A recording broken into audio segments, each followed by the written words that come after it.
মুক্তিযুদ্ধের সময় ক্যাপ্টেন অলি আহমদ হিসাবে সর্বপ্রথম পাকিস্তানের বিরুদ্ধে বিদ্রোহ করেছিলাম। শহীদ রাষ্ট্রপতি জিয়াউর রহমান সওয়াত জাহাজ থেকে অস্ত্র খালাসের জন্য তাকে নির্দেশ দেওয়া হয়েছিল। তখনও পর্যন্ত আমরা বিদ্রোহ করব এই পরিকল্পনা চূড়ান্ত হয় নাই। তিনি যাচ্ছিলেন চট্টগ্রাম বন্দরের দিকে। ইতিমধ্যে আমি যখন খবর পেলাম ঢাকাতে শুরু হয়ে গেছে গোলাগুলি, চট্টগ্রাম সেনানিবাসে গোলাগুলি শুরু হয়েছে, অষ্টম বেঙ্গল সেনাদেরকে নিয়ে আমি বিদ্রোহ করি এবং প্রেসিডেন্ট জিয়াকে দেওয়ানহাট নামক স্থান থেকে ফিরিয়ে নিয়ে আসি। অতঃপর দুজনে মিলে কালুঘাট বেতার কেন্দ্রে যায়। পরের দিন তিনি বাংলাদেশের স্বাধীনতা ঘোষণা করেন।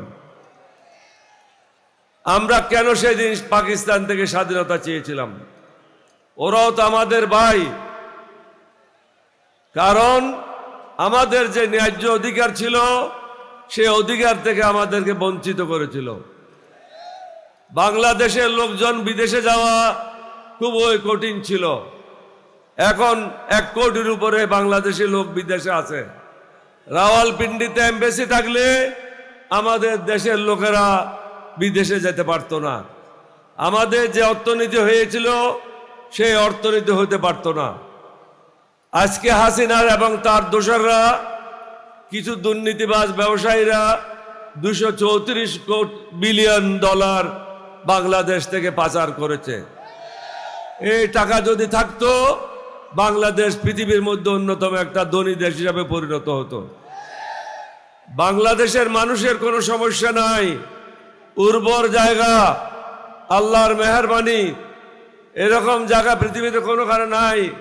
একটা বীজ পড়ে থাকলে সেটার থেকে চারা ওঠে। কিন্তু এখানে রাজনীতিবিদেরা হলো মহা দুর্নীতিবাজ, শুধু দুর্নীতিবাজ না, মহা দুর্নীতিবাজ। শহীদ জিয়ার বিএনপি এখন আর নাই, বেগম জিয়ার বিএনপি এখন আর নাই। এখন ভাড়াটিয়াদের বিএনপি, দুর্নীতিবাজদের বিএনপি, চাঁদাবাজদের বিএনপি। ওই কারণেই আমি বিএনপি ত্যাগ করেছিলাম 2006 সালে। যদিও পরবর্তী পর্যায়ে বেগম জিয়ার অনুরোধে আমি তাদের সাথে আবার জোটে গিয়েছিলাম, কিন্তু দেখলাম বেগম জিয়া যখন অসুস্থ হয়ে যায় তারা আবার চাঁদাবাজিতে লিপ্ত হয়ে যায়। সুতরাং এই চাঁদাবাজদের সাথে থেকে আমি দোজখে যাওয়ার জন্য রাজি না। তার থেকেও বড় কথা হলো আজকে এই মাঠে বলে যায়, এই জাতি যদি সঠিক সিদ্ধান্ত না নেয় স্বাধীনতা বিপন্ন হবে। আমরা যুদ্ধ করেছিলাম স্বাধীন সার্বভৌম বাংলাদেশের জন্য।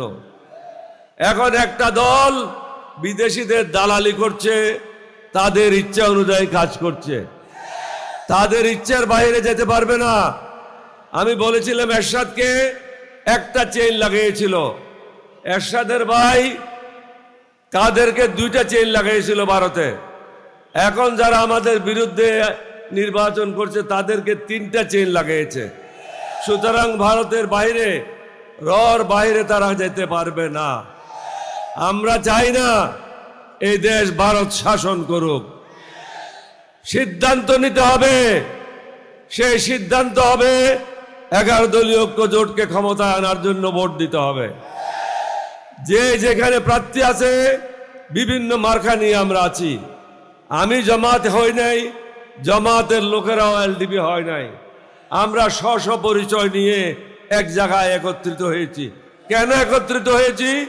হাসিনার দোসরদেরকে এখান থেকে বের করার জন্য, পরাজিত করার জন্য। হাসিনা চলে গেছে, আপনারা শুনেছেন বিএনপির মহাসচিব কি বলেছে? 2টা গুরুত্বপূর্ণ স্টেটমেন্ট। একটা হলো তিনি বলেছেন যে জুলাই বিপ্লবে তাদের কোনো অংশগ্রহণ ছিল না, তাদের কোনো ছাত্রদল যুবদলের ছেলে মৃত্যুবরণ করে নাই।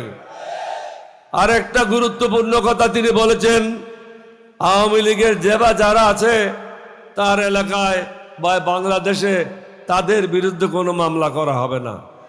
তাহলে আওয়ামী লীগের জায়গায় এখন কে কাজ করছে? বিএনপি কাজ করছে। তাহলে আপনাদেরকে বুঝতে হবে এই দেশ তারা বিক্রি করার জন্য পায়তারা করছে।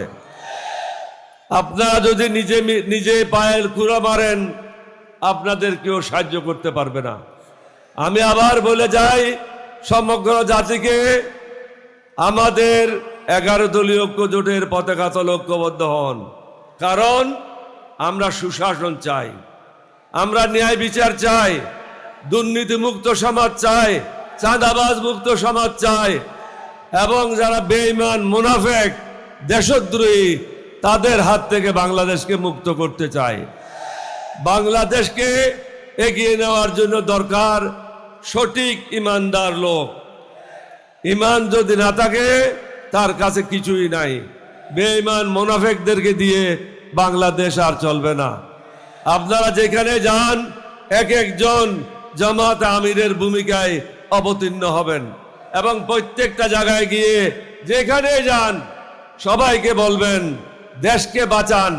এখন বিএনপি, এখন জামাতের বিষয় না, 11 দলীয় ঐক্য জোটের বিষয় না, এখন বিষয়টা হলো দেশ কি স্বাধীন থাকবে না ভারতের অধীনে এটা চলে যাবে।